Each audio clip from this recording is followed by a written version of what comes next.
Hello everyone, and welcome back to another Pokemon Sword and Shield discussion. Today, I would kind of like to compare Dynamaxing to Mega Evolution and kind of give my opinion on it, and I'd like to hear yours as well. The big question that I would like to start off with is Dynamax boring?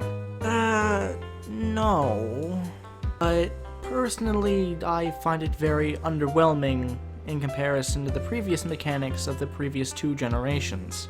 And this is probably a good time to mention that this is just an opinion and that you're entitled to your own. If you like Dynamaxing, that's perfectly alright. Just to me, it feels like it's stepping down from where it was before. But before we get into all of that, let's start with what Dynamaxing is, or at least how they describe it to be. It is a phenomenon unique to specific locations in the Galar region, so that'll be those little hub points and the gyms, where Pokemon are able to take on gigantic appearances. Pokemon of the Galar region are capable of Dynamaxing, and Dynamax Pokemon become tremendously strong. Essentially, how Dynamaxing works is basically like Mega Evolution or Z moves. You can use it once per battle, but the catch is instead of it being for an entire battle like Mega Evolution or just one use like Z moves, it lasts for 3 turns. So it's a more balanced version of Mega Evolution, but it doesn't have the flair or pizzazz. Sure, your Pokemon grows to be giant Godzilla size, but they don't gain a new form or anything. They don't get a new appearance to make them look more awesome. Rather, they're just turned huge for 3 turns, and their moves are powered up a little bit, and their stats go up, rather rapidly, I guess.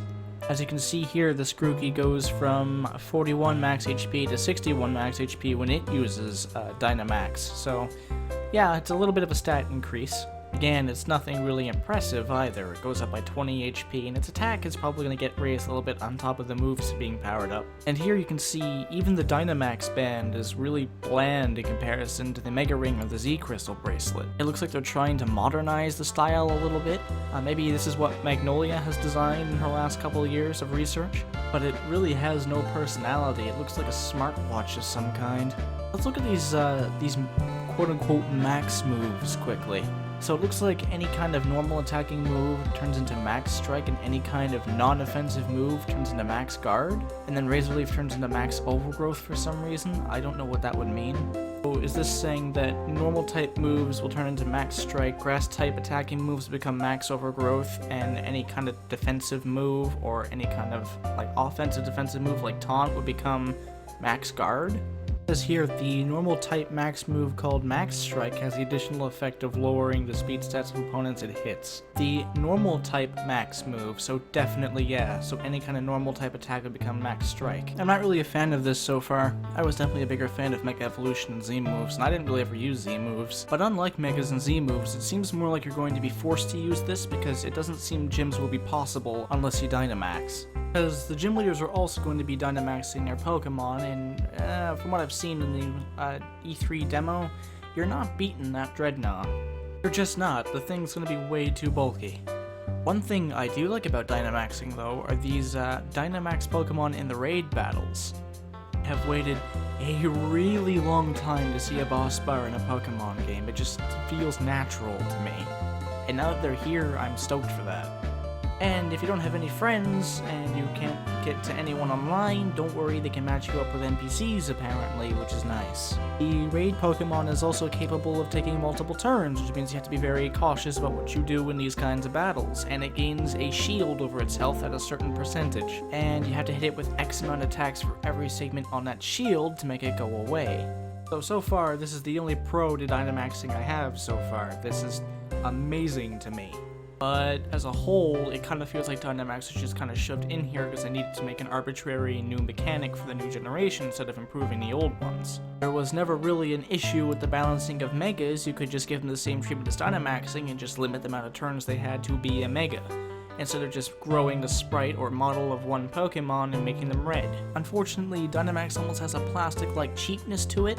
I feel like it was really rushed and kind of like a lazy insert. It's almost kind of like Game Freak isn't listening to their fans anymore and are just doing whatever the heck they want. And while that can be a good thing, sometimes a little bit of fan service is another good thing. And removing a lot of the national decks and getting rid of Megas and Z moves, that was the game for some people, you know? And it's kind of a turnoff when you do that. It was a huge problem, Let's Go Pikachu and Let's Go Eevee, despite the fact that that was technically a side game, even if you do count it as a quote-unquote main game. It still limited the number of Pokemon that would appear in the game and kept it to the original 151, plus Meltan and Melmetal, and it was a turnoff for a lot of people, and you got some backlash for it. You did not learn from that backlash. Now, I know Verlisify was a huge fan of that game, and good for him. He's entitled to his own opinion, he's allowed to like his own thing. Personally, I hate it.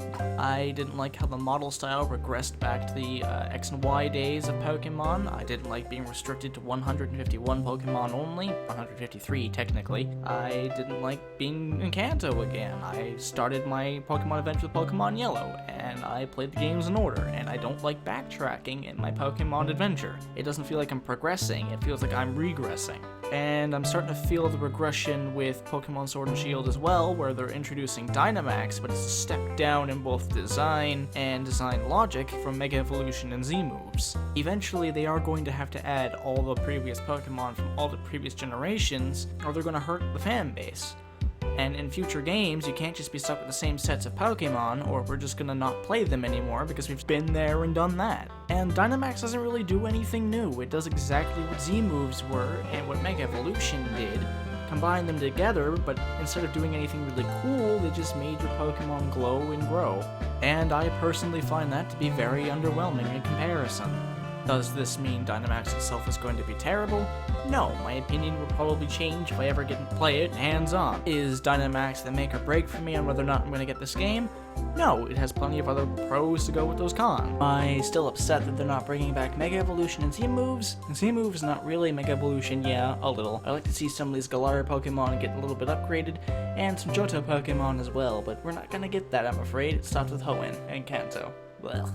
And there is one other key thing about Dynamaxing where they say that it can be used in specific places, so it's not just you can use it anywhere like Mega Evolution or Z-moves, it's you can use it at these hub points or you can use it in gyms, and that's basically it. And that is basically another way that it's kind of a step down from Mega Evolutions, because Mega Evolution you can make it at any time. Z-moves you could use them at any time if you're getting back into a corner by a wild Pokemon or a trainer.